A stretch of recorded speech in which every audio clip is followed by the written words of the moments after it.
This podcast is brought to you by Balancing Act. Teach, coach, mentor, inspire.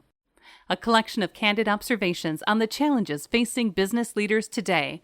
Balancing Act is authored by Dr. Andrew Temte and is available today on Amazon and other fine bookstores.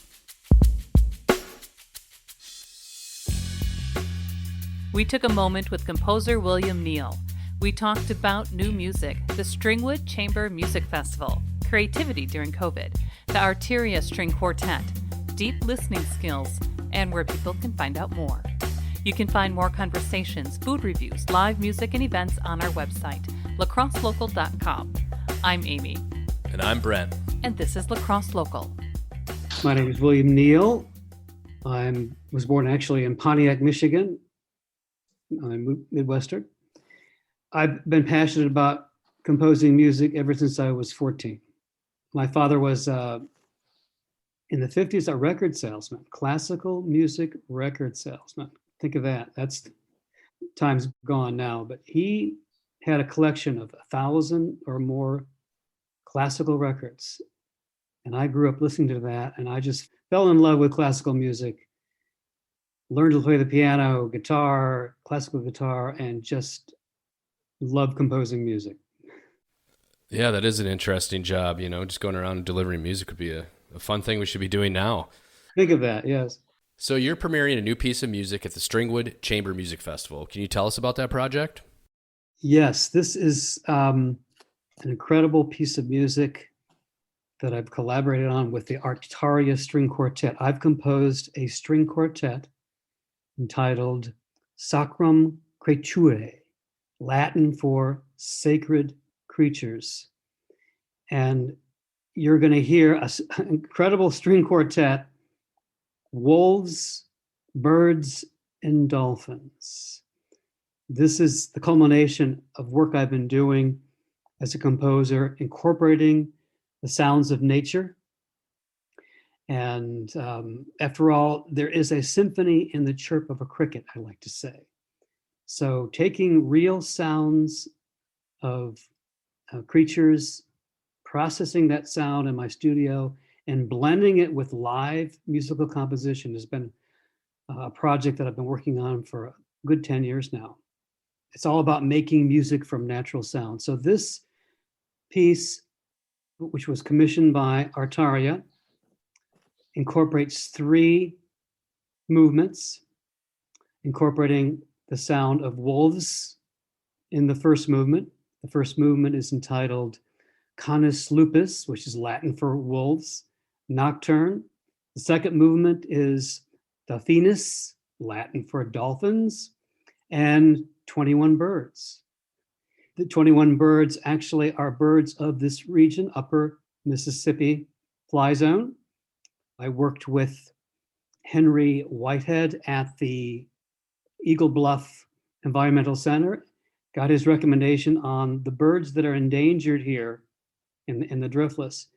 So I was able to obtain these bird calls and work these sounds, and they comprise the third movement. This is the first time I brought all these creatures together in one piece. It's going to be premiered in the right place, in this beautiful region of Minnesota. The Stringwood Festival is actually in residence at the Eagle Bluff Environmental Center. So all the students are immersed in the beauty of the forest there. So they're going to be hearing birds, while they're studying. So the piece will be premiered on August 18th at 7 p.m. at the Bethlehem Lutheran Church in Lanesboro. So all this work will be focused in this one evening, and I can't wait to hear how the quartet sounds with these beautiful creatures. Wow, it sounds very intensive. It sounds playful. It sounds like a lot of key components that are coming together. It sounds like a lot of planning for you. It's been probably 5 years in the works. Wow. So I'm sure there was some disruption with COVID in between planning this. I'm sure you're excited to get this piece out, but you had a hiatus probably during COVID. How was that experience for you? Was it in some ways allowed you to work, or was it devastating for you? Well, it was devastating because this premiere was actually slated for last year at this time. So suddenly we were all excited about it and then nothing. But I was actually grateful for the time because I was able to review the piece and actually make some revisions. I had a chance to engage with the Eagle Bluff Environmental Center and do a little bit more research with the birds of this region. And actually it informed, let me just be honest with you. A composer works in a studio, nature has informed my music composition since I moved to the riffless for, 20 years ago.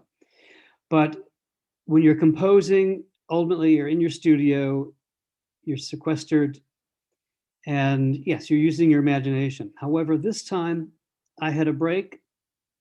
We had postponed the premiere, and I took the opportunity to actually go visit the Eagle Bluff Center and take a bird walk, several bird walks. And what I heard in the forest and in the canopy was extraordinary.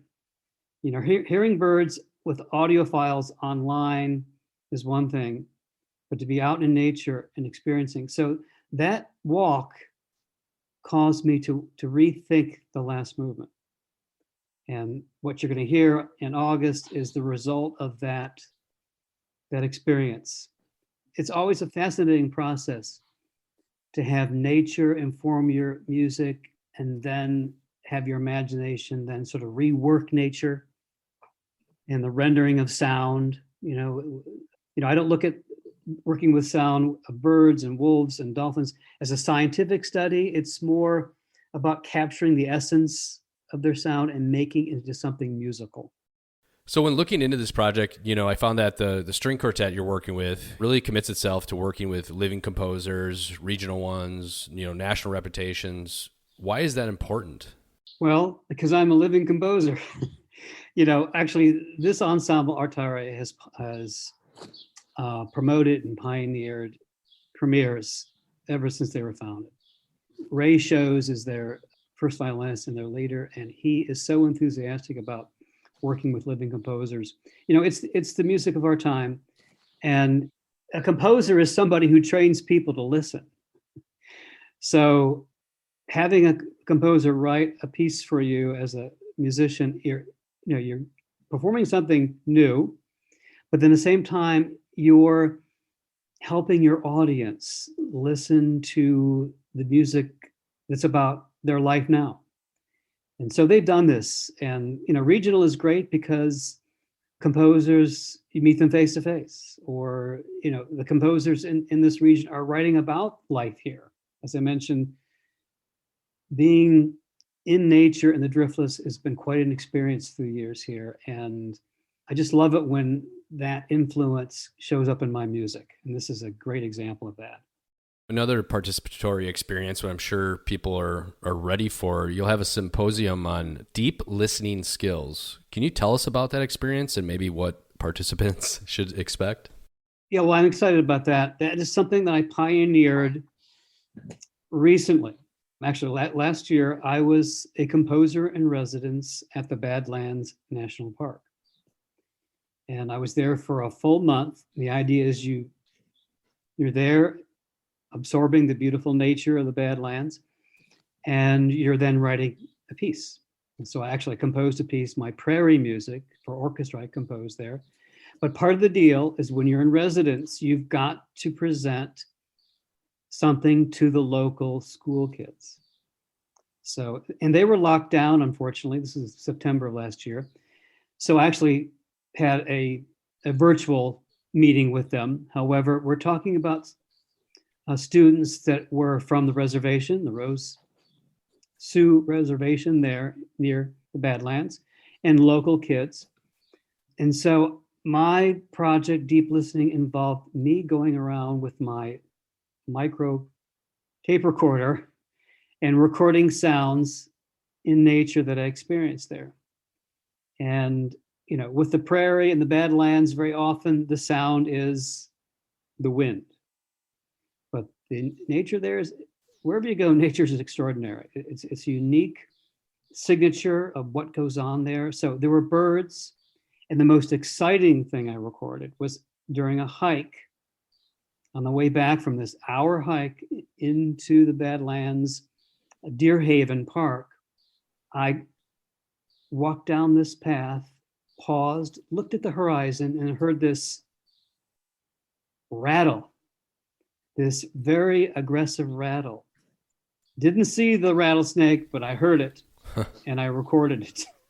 Oh, wow. So I took it back to the kids, and the deep listening involves me taking these recordings, talking about sound, and moving the sound back and forth electronically, putting two sounds together, a bird and the wind, and seeing if they can then listen very closely and tell me what they hear. And so as soon as I played the rattlesnake, all the hands went up. And we spent the next 15 minutes on rattlesnake stories, the kids' experience. So it's, part of their life there. And for me, it was this incredible wake-up call that, the sound of nature is there for a purpose, to warn you, to protect creatures. Anyway, so that I want to take that deep listening idea, the sounds that I'm bringing to the concert, the sound of the dolphins, the wolves, and the birds, and to create games and to develop listening skills for the students at the Chamber Music Festival in the symposium. So I'm looking forward to that. That's deep listening. Just what you shared here has been, hearing about the Chamber Music Festival, your new piece, this kind of intensive sort of deep listening component. It's pretty exciting. And actually, if people want to find out more, what's the best avenue for them to go to? Is there a website or tickets or? I think they should go to the Stringwood Festival site. So that's stringwood.com. All one word, lowercase. You'll land there. You'll see everything about the festival. You'll see our concert. Actually, there are two concerts. There's one the week before on the 11th and the concert involving my piece on the 18th. And you'll get to know about the Artaria String Quartet as well, which is behind this wonderful Chamber Music Festival. La Crosse Local Podcast is a production of River Travel Media. Do you have an interview idea you'd like to share with us? Message us on Facebook at La Crosse Local. Find out more about us at lacrosselocal.com, and you can subscribe to the La Crosse Local Podcast on your favorite podcast app.